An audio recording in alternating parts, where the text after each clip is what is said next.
games, comics, anime. Codenamed Epic. So, hi guys. My name is David Gallagher. I'm an actor. I'm from New York. I live in LA now for a long time. And I happen to be a part of a video game franchise, and I'm very lucky to be a part of it, Kingdom Hearts. And we've done many games now. I'm sure you guys know much more about the games than I even do. So I'm a little nervous about this because honestly I don't know what to expect from you guys or what you guys are going to ask, but I'm a pretty easygoing guy, so whatever you guys want to know, you can go ahead and ask me and we'll talk for an hour and hang out, you know? I play Riku, which I'm sure you guys can tell because I'm talking to a microphone. It's a pretty awesome experience. I'm sure you guys have heard these kind of panels from voice actors before, so I don't know if I have anything unique as far as what it's like. We record the game in a little independent studio in LA, in Burbank, and it's my favorite place to do any kind of recording, honestly, and I tell them every time I go. It's a really beautiful place, a nice second floor recording studio, small team, and they have a great big recording booth for the actors, and probably the nicest, you know, Apple laden setup in the technical room on the other side of the window. And sometimes we have to, each game is a little different, and who we're dealing with as the voice actors are a little different. Sometimes we're dealing with Disney people and sometimes we're dealing with Square people. And there's almost always the directors from overseas will be on the phone if they can't make it. And when that happens, sometimes things will slow down quite a bit because we have to go through the dialogue, and then they have to listen to it through our phone connection and make sure that they approve of it as well, because at the end of the day, it's really their game. On some games, we have to voice match, where we record to picture to the cutscenes in the game, which I get to see over and over again, and we have to match the voice movements that are already recorded for the images that won't change, and so that's really the interesting challenge of it. That's unique to any sort of other voice recording that I do, or ADR for TV shows or for film, which works a little differently. And when we have to match, that's sort of where the fun comes in. And that's where all the interesting little that's where it how do you put it? That's where like little presents come out of it on its own, very unexpected things that are cool. Where we're fit with a challenge to change the dynamic of the way the line was said in that language into English, and to change the intonations, but it still has to match sort of the physicality of the character. And they're very nice to me when I record, and they always say that I'm very good at it. And I think that, you know, I just keep trying until I make them happy, really, because that's my job. But I think the reason they say that I'm good at it is because I love video games, and I'm a gamer, and I've always been a gamer.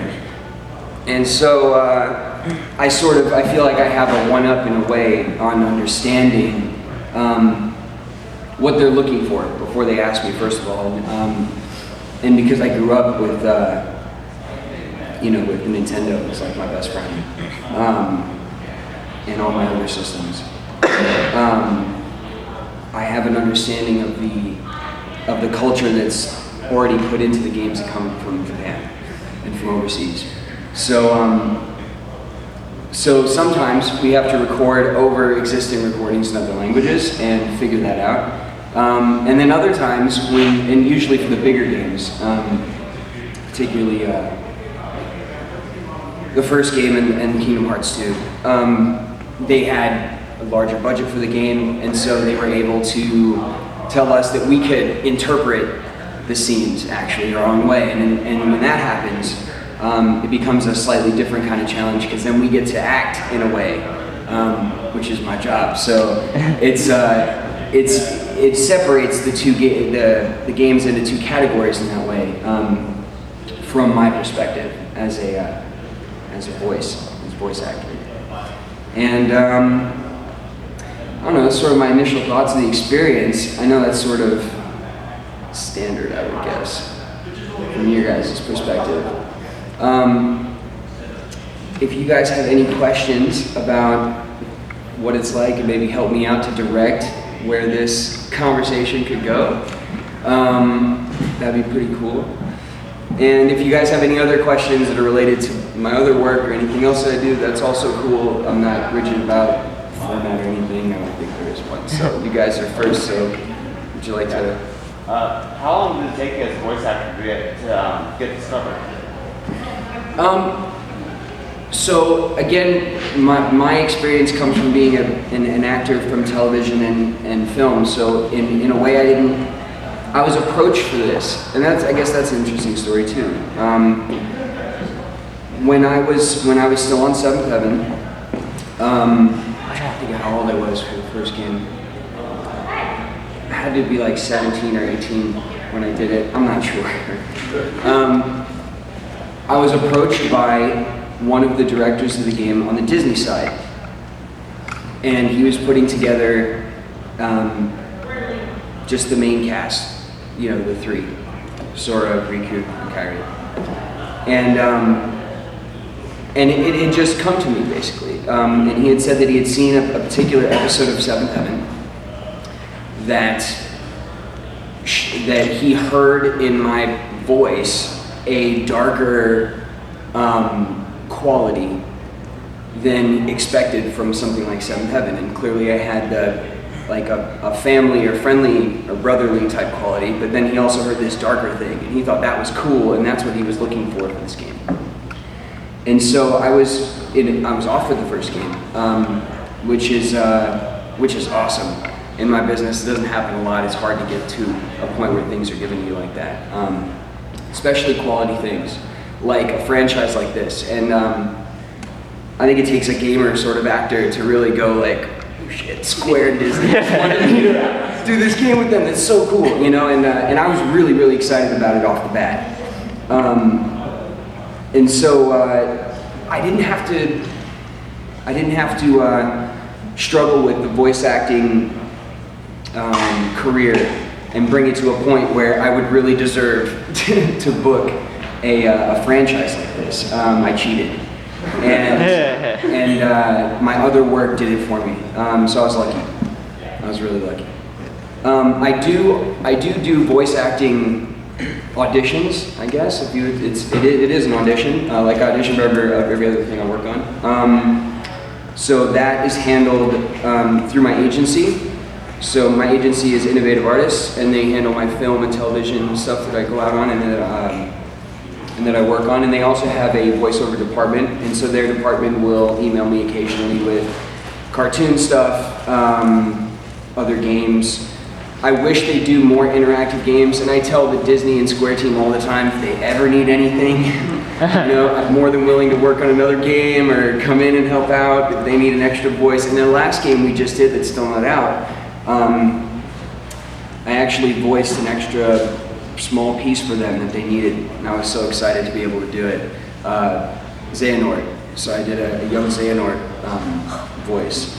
And I'm sure when you play the game, it'll sound just like me. You know, because I haven't gotten my voice acting down where I can just be multiple people all at once, but I'm working on it. So, but that's how Kingdom Hearts came to me. It was just sort of given to me in a beautiful gift, and I've tried to make the most of it. And make Riku an interesting and likable character, but still have a cool edginess to him where you know you can, when you get a hold of him with that controller, you can really go kick some ass. And you had a question, I'm sorry. Yeah, have you ever done mocap for a video game? Oh man, we have talked about this a lot. I bring it up as often as I can to them that it's got to be mocap. Kingdom Hearts 3, you got to give us more power over the character, because then we could really, like, it's so interesting the things that they do with mocap in film, and it gets me really excited, obviously. I'm a nerd for this stuff, all of it. And I, you know, I'd love to get my hands up. I'd love to get my body in a mocap suit. I would love it. So the opportunity to be in a franchise like Kingdom Hearts, where it's a considerable franchise in the video game world, and you would think that for a major title release like Cage 3, you know, hopefully maybe they get down that road. I think eventually you have to go down that road, don't you? All the big games are going to, and films will too, and that's really, really happening, you guys, and it's awesome. It's awesome if people like Andy Serkis, you know, people pick up the example of actors like Andy Serkis who do amazing work with it. But, you know, one day, mocap, yeah. I brought it up a lot recording the last game, the 3D one, which I'm very excited about. I don't know if you guys have, I'm sure all of you guys have got your hands on 3DS, right? Commercials do it no justice. My friend, I don't have my own. I'm talking like I have 3 of them, but I did think it was really cool when I played with it, and I'm kind of stoked to see and hear myself, but to play a game with me in it, you know, on the game. I get a kick out of it. Do you guys have any other questions? Have you and the other like voice actors like started on Dream Drop Distance so far? Yeah, we're finished. Oh. I'm finished anyway. I don't know if they're finished. They wouldn't tell me. but I'm finished with the game. I recorded it in 6 or 7 days. So it takes quite a bit of time to record for all the cutscenes. And then the best day ever is fight day, and that's a day. So that's a whole, you know, it's a good 4 hours of just attack noises, defense noises, getting hurt, your death scream, all of that. And it's all individual. You know, you do everything one at a time. So, you know, and sometimes, like, you know, they like to save the death scream for last because they don't want you to hurt yourself, you know, your voice or something. And you know, and I get all rambunctious. So when I start doing loud stuff, like, all right, let's do the death scream. Come on, let's do it. I'm ready.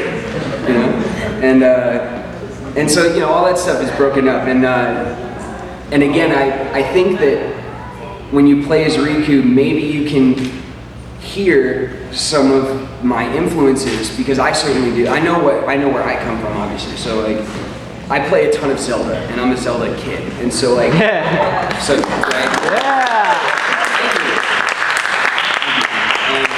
So like Zelda was like my first game that the original on the NES was my first, like, I have to beat this game, I have to own it, and like finish it, and I did when I was little, and I've played all the Zelda games since. I haven't finished them all, which is shameful, but I'm still a Zelda kid, and so when we do the fight stuff, you know, I get really excited, and there, you know, I have to hold myself back from sounding too much like Zelda games, because that's what instantly comes to mind, and so I get a little, you know, and I'm like, oh, don't do that, don't do that. To change, you know, to do my own thing, to create my own sound, but I probably don't perfectly, so, you know, I'm sure you guys will hear some Zelda influence in my fight stuff, which I'm not mad at myself for it. You guys might be mad at me, but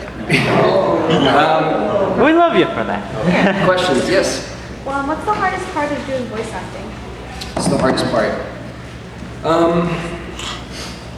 You know, I would think that the hardest part would really have to be getting involved in the coolest project. I mean, to me, it's all fun and games, and that's why I love my job. It's so much fun, and I have so much fun doing it. So I always feel lucky, and I mean, the hardest part is figuring out how to make the people who've hired you happy, and you know, and give them something that they can be proud of, and they'll want to hire you again for. I mean, that's what I worry about the most. You know, I really do care about like performance and character, and I want, even though it is a game, and I don't think, maybe some people might say, well, it's some sort of a lesser performance. To me, it's not. And so I mean, that's the hardest part, is sort of doing the best job you can, and really making it count. I've really been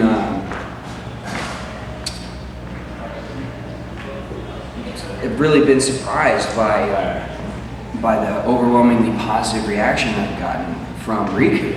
I've been recognized, you guys, as Riku, like on the street, and that's, it's like, you know, I mean, it is a video game. It wasn't Nemo, you know what I mean, or anything. So it's not like it's a really cool thing when there's a whole section of your fan base that really appreciates that side of your work, and you really want it to be as quality as the rest of your work, right? When they're looking at you as well as hearing you. So so that's sort of the hardest part. But really, I have a blast doing it, and you know, I look forward to it. I always try to get as much time as I can. So, you had a question? Yeah. This is out of left field, so my bad. That's all right. Like I'm a big fan of small, but I saw your like random sub kids. Like how did that come to be? That came to be the old-fashioned way. I went in and I met they were doing their Wonder Twin. They were looking for their Wonder Twins, and they were casting it. I went in for the audition and did my thing, you know. And they thought it was cool. In my position in the acting world, I'm in a really fun place for me, actually, because I have Seventh Heaven behind me, which is a huge project that I'm well known for, I'm probably most known for, and it helps me and it hurts me. And when I say it hurts me, I don't mean that it's a bad thing, right? It's just that it sets up what people think about you, and so and sometimes that works for you, and sometimes it works against you. There's really nothing you can do about that. It's sort of how it goes. But I'm in a fun place right now because I have this task of changing people's minds about that. And so that was one of those cool times where I went into casting and I did a superhero, and they loved it. And I wasn't a person that they were, you know, instantly thinking of as a superhero. Right? So I got to go in and knock superhero off my list of cool things that I want to do with my acting career, and that's a serious thing. It's funny, but that's real, you guys. I mean, that's my job. I'm an actor, so like, you know, I want to be an alien, right? I want to in a part. I want to play something from Earth. I want to play a superhero. I want to play. These are all things I seriously want to do with my life, right? It's kind of strange, but I love it. That's my job. Is the ending to the new Kingdom Hearts super cool? I'm sorry? Is the ending to the new Kingdom Hearts super cool? Well, I mean, you know, if I say no, I'd be lying. But if I said yeah, I mean, it's such a weighted question. You have no idea. Yeah, it is. It's super cool. It's super cool. Good question. Yeah. When you're voice acting, do you use any props for your action scenes or your death scream or anything like that? No, no. But I will confess to pretending. I mean, you know, to acting, I guess.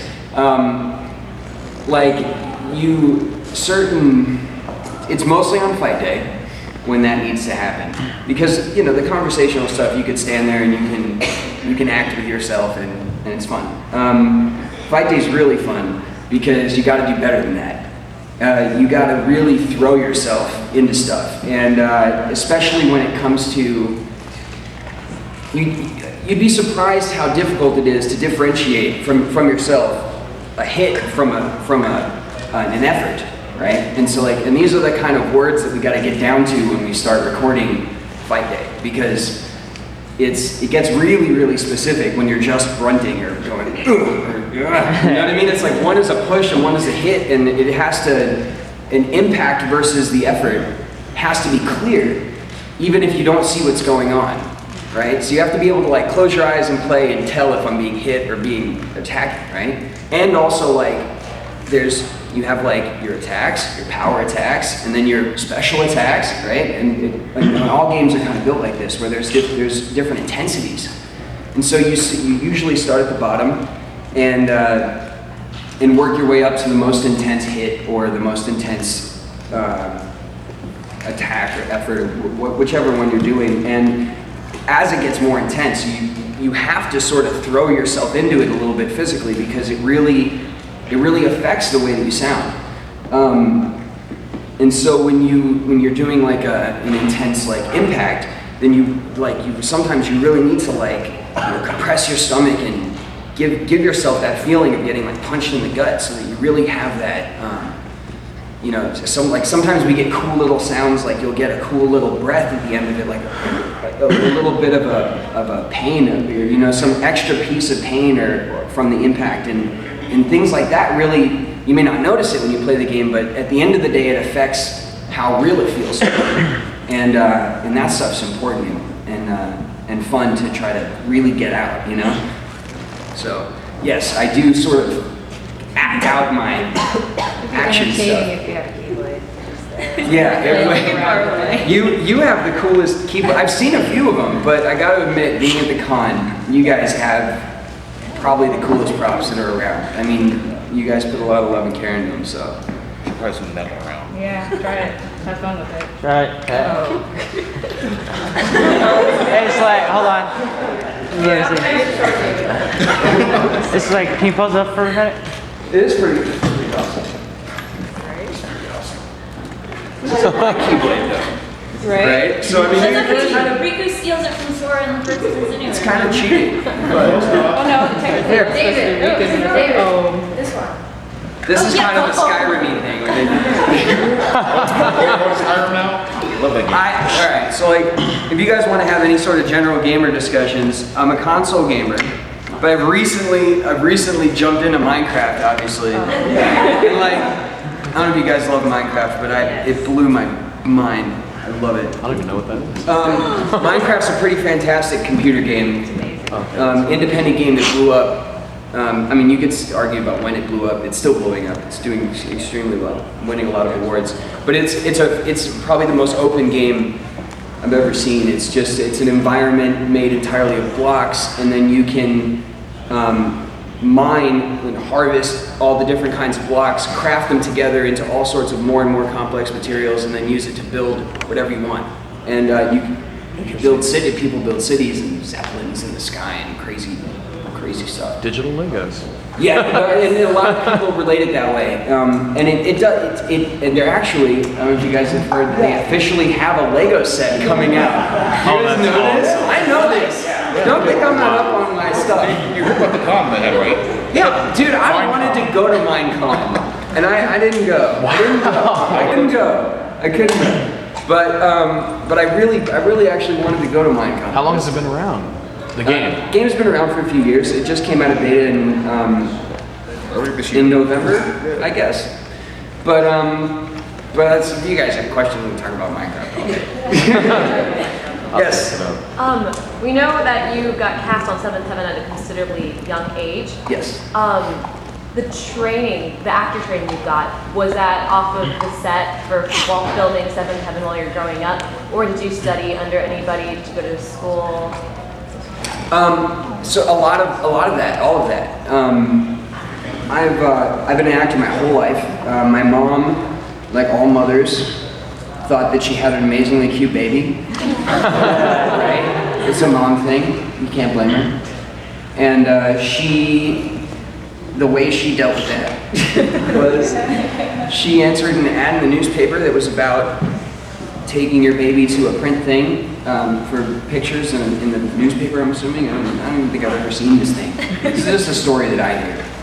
And I ended up booking that as a baby and taking the pictures, and my mom was introduced to a manager, and she continued taking me out for baby stuff until I was older, and I started doing commercial stuff until I was older, and then I told her, commercials make me act stupid, I don't like it.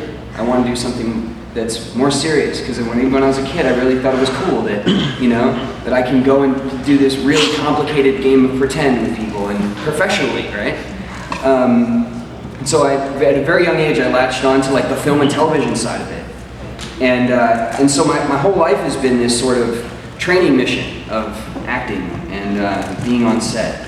And I would say that all of my training experience comes from hands-on, being on set, not knowing what I'm doing and just doing it, and and just learning by trial and error, and sort of teaching myself how to take control of emotions. So that's really sort of what it is, what acting is, just being in a to try to harness control of your emotional state, right? So that you can command it and you can turn yourself from angry to sad and back again.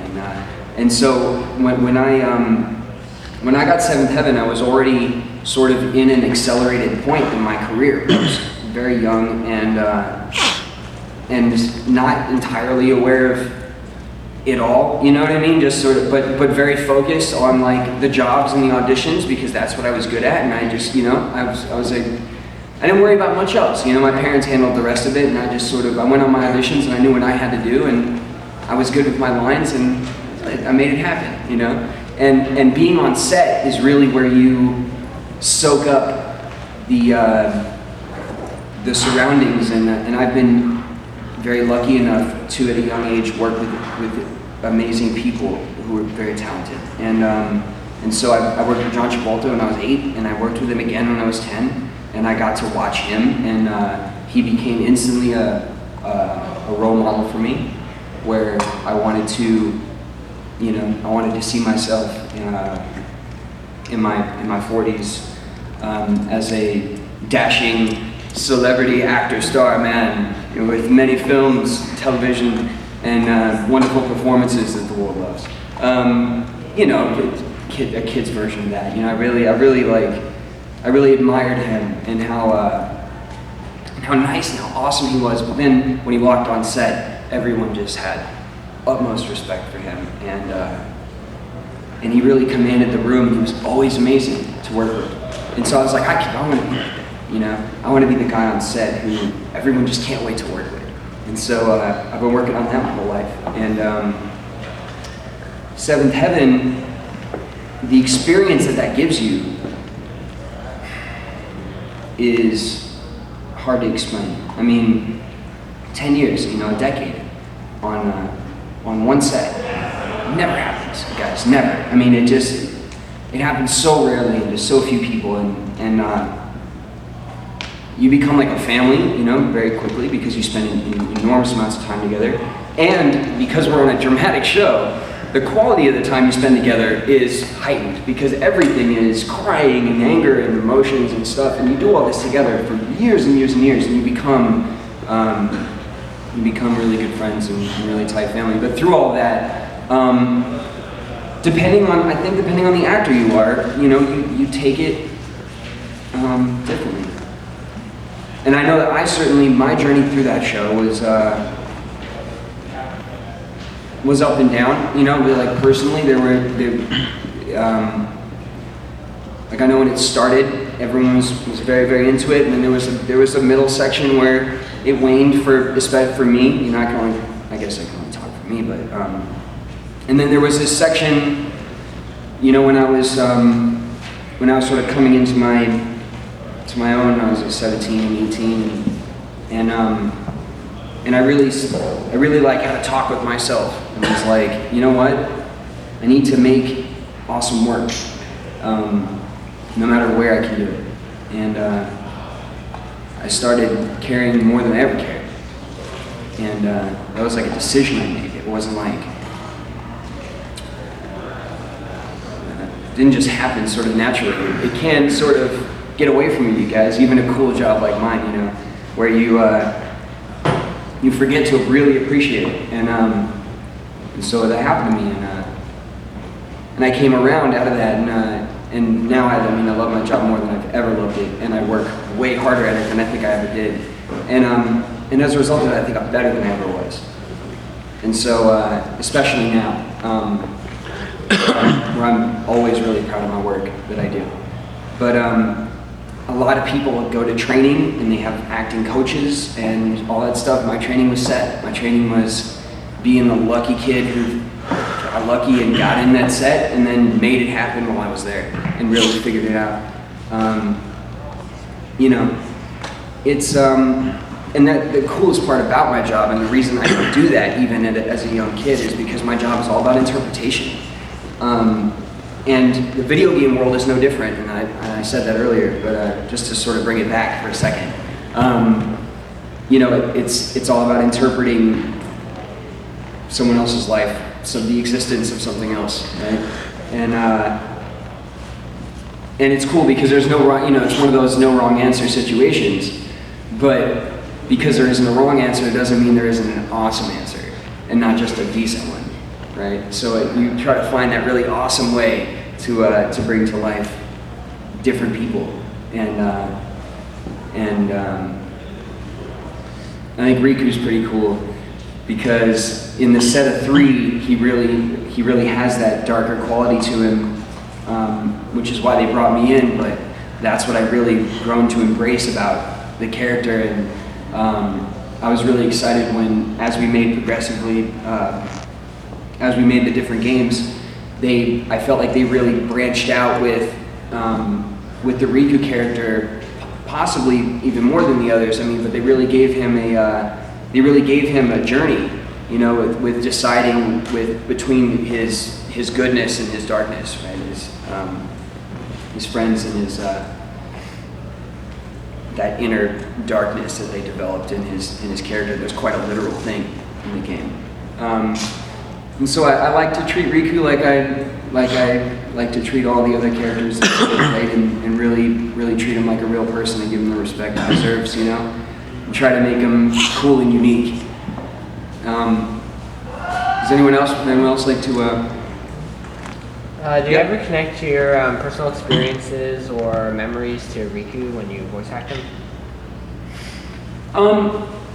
Connecting to personal experiences is a technique that a lot of actors use in acting situations. I don't think I'm that kind of actor. I think that technique serves actors better who have not always been actors. I don't know if that, and what I mean by that is that my whole life has been sort of in and around this business and this acting, and so calling on my experiences is like calling on the business. You know what I mean? It's like calling on this life, and it doesn't really apply to me. Not that I don't have my own personal life or childhood or something like that, but I mean, it's in a way, it's like tainted. It's too, that's the business is too big in my life, to really sort of call in personal stuff and to use it. What I like to do, or what I say that I do, I think I do, is get Richie for me. Sorry about that. No, interrupting my speech. I'll bring you a sandwich later. Is that good? Yeah, I'm starving, man. Breakfast. It's early still. What I think I do is I think that I try to create emotional states freshly, uniquely. So I try to take, and I do this with all of my work. This is sort of what I do. I just take the scene, whatever it is. I guess if it's an angry scene, I take it and I really get mad about it. I let things bother me. If it's a scene that is incredibly sad, I let it bother me. I let it make me incredibly sad. I let it break my heart. And that sort of vulnerability for emotions is where I start. And I let it sort of, I try to let it build on its own, and like if it happened to me, and so in a way, I mean, I like to use the word organic because it feels like I try to grow it from its own place, but it's, I don't know if that sounds pretentious as hell, you know what I mean? And I really don't, I mean, I'm sitting behind this table and I feel like a goofball, but like, I don't mean anything pretentious when I talk about this stuff. I just really love it, and I try to care about it because people pay me to care about it. Really, I just try not to sound like a jerk about it. You know what I mean? It's hard to really talk about something like this in an artsy sort of way and then not sound like a goofball. I'm also trying to watch my mouth. Yes. I got here late, so I don't know if you talked about this or not. I think I got here after you. The last few seasons of Seventh Heaven there, your character did like kind of a big like change. How was that for you as far as, you know, it was really a dramatic change. It was a crazy time for me. There was a whole underpinning of stuff happening when that was going on, and that's why Simon had left and he had come back. And sort of, I did this dance of like, I'm here, I'm not here, I'm away, I'm out of town, I got a wife, I got a kid, I'm back. All right, so like, you know what I mean? It was like a couple of them did that. A couple of the characters did that. But all for different reasons. And my reason, so that everyone's clear on my stuff, was that I had gotten accepted to my #1 university college. And I'm the first person in my family to go to college at all, which was extremely important to my family. I had a lot of pressure growing up to finish university, to go to school, to finish my education from both of my parents. It was always top priority, even during the Seventh Heaven years. I mean, even especially during the Seventh Heaven years, my parents always said education and then work. Education first and then work. And I really bought into that, you know what I mean? I really listened to my parents. I was a good kid. And so I really wanted to, you know, make my family proud and go to university and study something and get a degree and call myself a bachelor. So I really wanted to study film, and I always wanted to go to USC because that's the spot, you guys. If you want to study film, that's the spot. And maybe I'm being biased, but I don't care. It's a very good film school. USC is a fantastic, amazing, incredible film school where you get this incredibly unique opportunity, if you're a nerd about movies, to watch the movies in a movie theater for class in its original print. So it's exactly as if you were there when it came out in the theater, exactly. And I've seen so many amazing films in their original print in the theater and got that theater experience that you don't get if you weren't there. You know, like for those movies you weren't alive for, too bad. It's not in theaters anymore. Yeah. I got to see that in the theaters and really have that first experience with classic films. And so anyway, I went to USC, and I informed them when I was no longer contracted for the show that I was going to be going to USC, and there was some disagreement for a while, as there always is with this kind of stuff, and so I had to be serious about it, and I went to USC. And I started my freshman year, and that's where I sort of disappeared to. And so they sent me to college on the show, which was not far from the truth, obviously. And I had tried to offer them a limited schedule of my time because most of my time was taken by USC. There's nothing I could do about that. I had to do my class as a full-time student. But I still had a day or two in the week, you know, as I could throw them some time, and they didn't want to do it. And then I came back for the end of that season to do the finale thing, and I worked for them for a few days, and it went over well. And then after that, they said, you know what, we'll work with school. So I came back. Okay, no hard feelings, right? Because that's not what it's about. It's just about the education's part of it. And so that's sort of why my character did this "I'm gone, I'm back" dance for a few years. Couple seasons. Yeah, and it was all very political, which is very silly. But that's, you know, it is an industry and a business like everything else, and that's a huge part of it, you know. And it sucks. Was one of the movies they showed you Citizen Kane by chance? No. Citizen Kane. I know that they showed Citizen Kane. I didn't have that film in any of my classes, I would have to say. But I couldn't imagine they didn't have Citizen Kane to show. I certainly wouldn't be quick to say that. Yeah, they have an incredible and thorough library of original films of everything. I mean, and if they don't have it, they can get it. It's like one of the, you know, like the instructors would talk of a film that they didn't have, but they were shipping from wherever it was in Europe or where, you know, like they would get it wherever the print was, and that in itself was a pretty awesome experience to be able to appreciate. I mean, you guys know that, you know, our generation is really savvy with things like resolution and quality and technology in general, right? I mean, you guys know that the DVD of an old movie is not doing it justice to its print, and so you know it's that experience that that USC really it was that sort of special experience that USC gave me that other schools I think would in this department would have more trouble.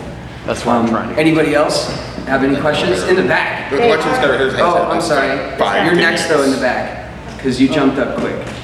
How much do you work with other actors when you're recording for a video game, and how is that affected when they Hardly. swap out Sora None, or something? as a matter of fact. You really don't get to work with the other actors.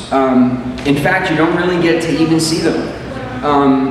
For a while, the only time I would ever see Haley would be at like our launch. Like we would do a launch for the bigger games and have an event, and you know, a little press line and cocktails and stuff like that, and they'd have like a party, and so I'd see them there, and we'd all be like, hey, we'd take a picture, you know, and it'd be cool. And of course, we've all been in the business so young, so we you know, everyone kind of knows each other in a way. You know, we all sort of know each other. We don't go all hang out on a Sunday and, you know what I mean, watch the game or anything, but like, we all know each other, you know, and everybody's cool. So this last game, Kingdom Hearts 3D, as a matter of fact, and this is just another funny thing you guys get to learn about me, is that I'm you know, I'm a hard worker and I love what I do, but it's, you know, things get past me, and they emailed me my schedule, and my schedule for the game is almost always consecutive days, you know, and I live outside of town, so I get late hours, so I can drive into town, right?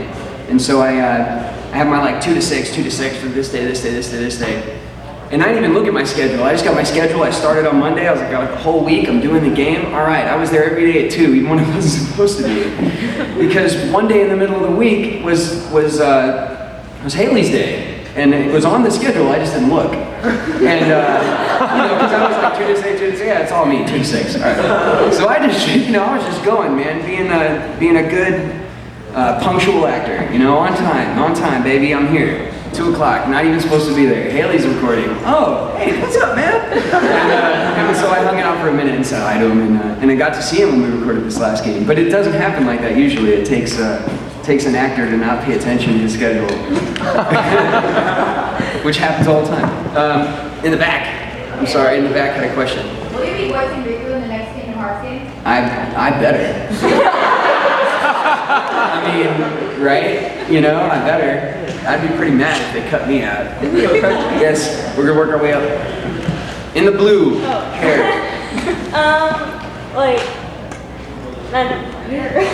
It's okay. Any question will do. Like, with the new Kingdom Hearts game, can you give us any spoilers, please? Keep it a I mean, secret. I'd love to. I'd love to. First of all, but I know I can't. I mean, I can't for a lot of reasons. One, because I want to be in the next Kingdom Hearts game. Right? I don't want them to be mad at me, and they certainly would be mad at me. I will tell you that I did ask them. I told them that I was going to be here today when we were recording the game, because I knew that I was possibly going to be here that far in advance, even though I wasn't announced.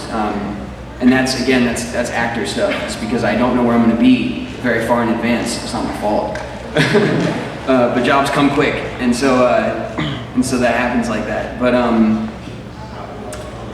But they said that the game would be announced, and I could say that I was doing the game, and you know that it was on the 3DS, and I you know, everything that they said I could tell you is like online. It's not anything that like the one-liner that's online is basically what they said I could tell you. You know, it's not even like but I will say as a spoiler that I'd love to give you a spoiler because it's a cool game for Riku. And I love when they give me more stuff to do, you know, and I really feel like as the games come out, they really do give me some some more time each game, you know, and I know it's not my game. I'm not confused. It's Sora's game, you know, and so I like, you know, I want to play my part. You know, I want to be the cool other guy that's like the dark, that has the problems of being good and bad, and I like all that. But they you know, I really love when they say, oh, in this game you can play as Riku also, you know, and I'm like, that's the way I like it. I was so stoked when we did the game where you could unlock me and play the whole game again as me, right? And I was like, and I never got to that. I never got to the point where I could play as me, so I couldn't appreciate all the hard work that I did. But when they do stuff like that, it really makes you feel special, and it makes you really want to give them the extra quality, you know, that makes them want to do stuff like that. So this next game does involve Riku, sorry about that, heavily, and I was really excited. I'm really excited about the next game. I think it's cool. Yeah, I had 3 questions. I have One, a question. I don't know why I did that. Go ahead. well, one is like, we already know that the Kingdom Hearts Dream Drop already came out, and that the appearance of Sora, Neku, guest appearance of Neku from The World Ends With You, and you would be appearing. Is there any possibility chance in the next game you 3 would be either working together, all 3 of you? And by chance, I don't mean just guest appearance, I mean literally each of you in your own story within the game. I mean, that sounds cool. It's like that sounds great. The World Ends With You. I don't, because, you know, I mean, if my credit on the game was actor, producer, I would be lying to you right now. Yes. You know what I mean? I'd be like, I don't know what you're talking about. I totally know what you're talking about. But I don't, because I just do the voice, and that means that like the week before they need me, they go, hey, we're doing another game. So like, but that's not even like a diss to me, but you know, it's just how it goes down, you guys. It's that's just sort of how it works, you know? They make the whole game and release it. They don't tell me they're working on another one overseas. They just, you know, that comes out. And I find out about it like you guys do. And I'm like, oh, they did another one. Oh, can't wait for them to bring it over. And they, you know, and then I get a call a few months later or whenever they bring it over. Did they bring a copy to you? Yes, I do get a copy of the game. Sometimes I get 2. It's pretty cool. And I think it's pretty awesome. One of my personal little like checks about it is that they always make it for a new system, and I love that. Because then I'm like, yeah, I did some PlayStation, and I did some on the Game Boy Advance, and we did it. Now we're doing the 3DS. You know, it's like I get to knock all these systems off of my list of things I got to work on. I love the Mario costume in the back, and Luigi. I see you. Everybody take a look. Hey, you guys look great. So cute. I love your games. Question over there. I read somewhere that you were a big fan of the Neptunes. So like, what other like hip hop or music rap? I listen to a lot of hip hop. I listen to a ton of hip hop. Love hip hop. It is my music of choice. Lately, you know, I change what I listen to all the time. But I go absolutely ape crazy for Odd Future. You guys know Odd Future. Tyler the Creator and all them.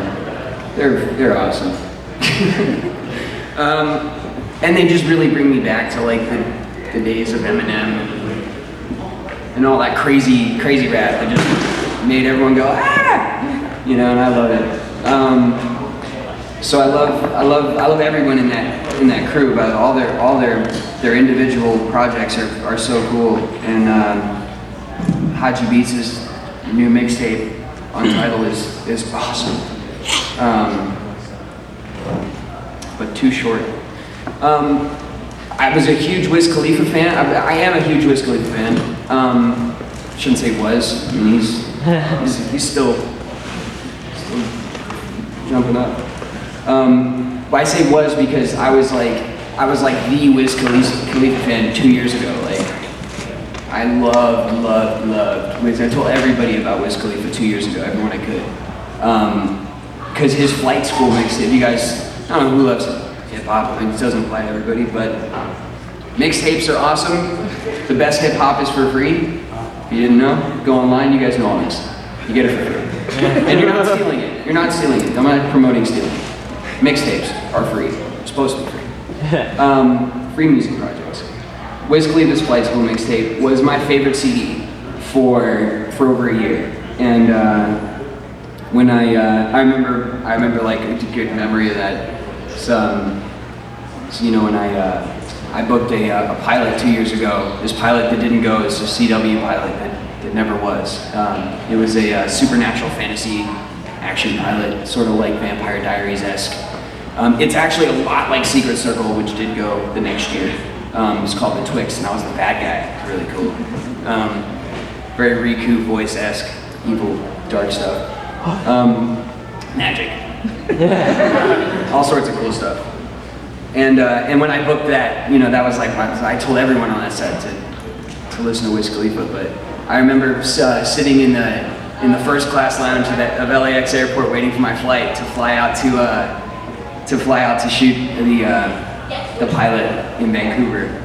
And I was sitting in the first class lounge watching the planes come in, waiting to fly out to shoot the show. And I was listening to the Flight School album, and I was like, oh man, this is so cool.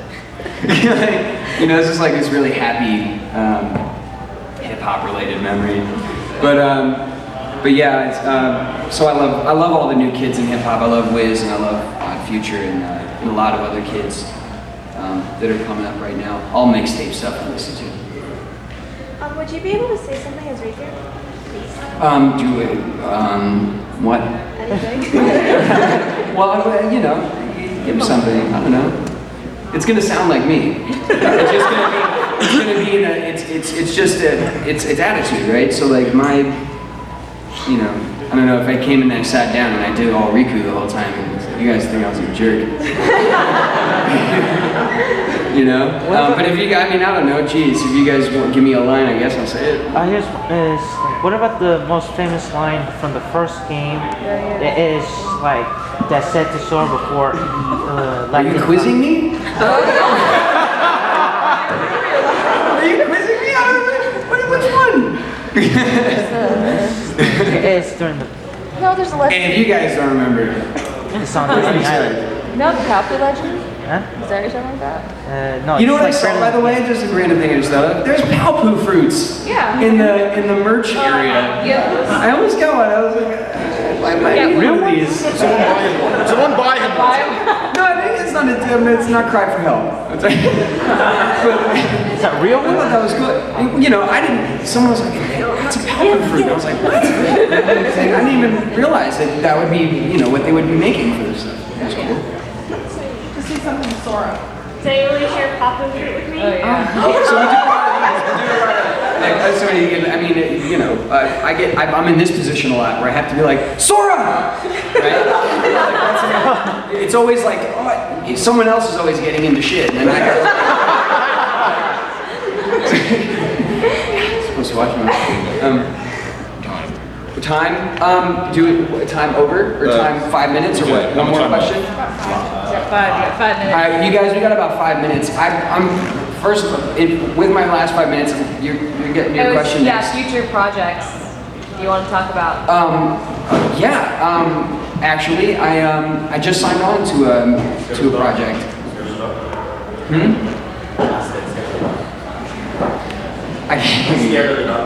No, actually, no. That announcement.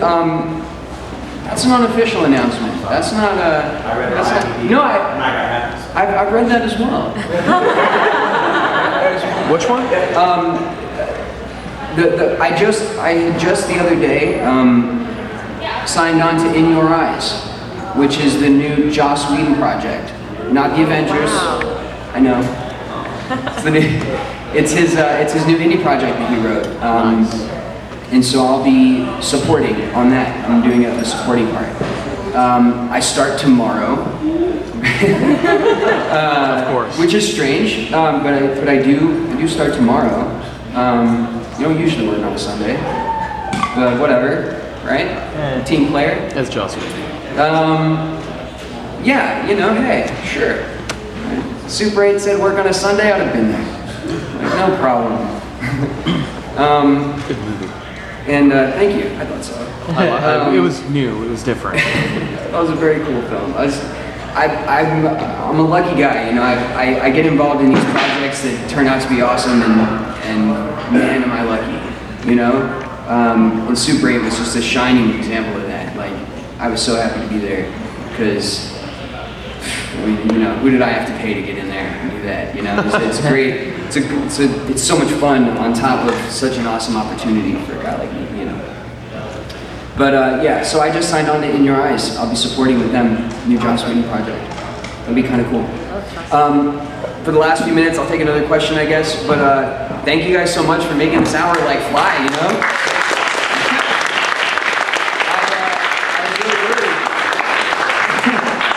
I was really worried. I wouldn't know what to say to you guys. You're like, I'm talking to a microphone. But you know, you guys have been cool. I'll take another question. Another question? Alright, so, Riku's traveling a few worlds. Yep. Find himself in He does 7-7. What happens? He pulls out his keyblade and the seventh heaven world. What would he do? I guess, well, he'd have a lot of problems to solve. First of all, we'd have an issue because I'd have to voice two characters, right? So that'd be cool. I get to have a conversation with myself. That'd be an interesting challenge. So I'd look forward to that. Let's see. There would be at least 3 teen problems to solve. It would be like one of those like fetch 'em quests, you know? Like you'd have to do you'd show up in the world and you'd have to fetch a thing for each person in the family to solve their family problem. And then at the end, you'd get to battle like something evil. What was evil on 7? We didn't even really have an evil, did we? You just have to battle the minister. Battle Stephen Collins, who has a keyblade, religious artifact. We shouldn't go down this road anymore. No, we should. But yes. What's your favorite Disney World in the games? What's my favorite one? I really like the ones where they change what the character looks like, and I always get excited to see that. So you know, and when I always forget, and so then we'll be doing the game, and then we're watching a cutscene, and I'm like, whoa, what's going on? What do I look like that for? And then they explain to me, you know, what's going on. But sometimes we just roll, you know, you just roll right into it, and I'm just like, wait a minute, you might want to fill me in now. But so I love the mermaid ones especially, where we're all swimming. You know, I think it's cool the different character models that they build for some of the worlds. So you know, if I show up in the world and I'm still dressed in my standard outfit, you know, not fair. Not fair. It's good for you. I heard there's rumors that the game's also coming out on the PlayStation Portable. Is that true? I wouldn't know. I wouldn't know. And again, if I did know, I'd have to lie to you. Yeah. But honestly, I don't know. I don't know, and I don't have my own copy of it on the 3DS yet, so they haven't sent it to me early. Is it playable if you haven't played any of the other handheld ones? Is it what? Is it playable if you haven't played any of the other handheld ones? I haven't played any. The story. I see what you're saying. I see what you're saying. I'm sorry, just had to think about that. Do you get lost in the new The question was, is the new Kingdom Hearts game playable if you haven't played the other games? So like, do you need to know anything about the franchise? I'd be lying to you if I said not playing the other games wouldn't supplement the material. I mean, it really helps. It gives you all of that backstory. So, you know, when Riku is surprised to see somebody, you are too. You know, and things like that, it helps. But I think the games are cleverly built to stand on their own. And so this upcoming game does have its own enclosed, independent storyline that works fine on its own. And Riku is a cool part of that. And so that's why I was happy to say that. I wish I could spoil it for you. Yeah. It'd be good. And then we're over, you guys. Oh man, the sign has gone up. But but we're gonna have a hug and a photo op because it's the coolest outfit in the room at the moment for sure. Probably the con. And yeah, we're gonna do all that. We're gonna do it right now. Thank you guys so much just for being cool and having questions for me. I appreciate it. Thank you. Since my camera's already dead.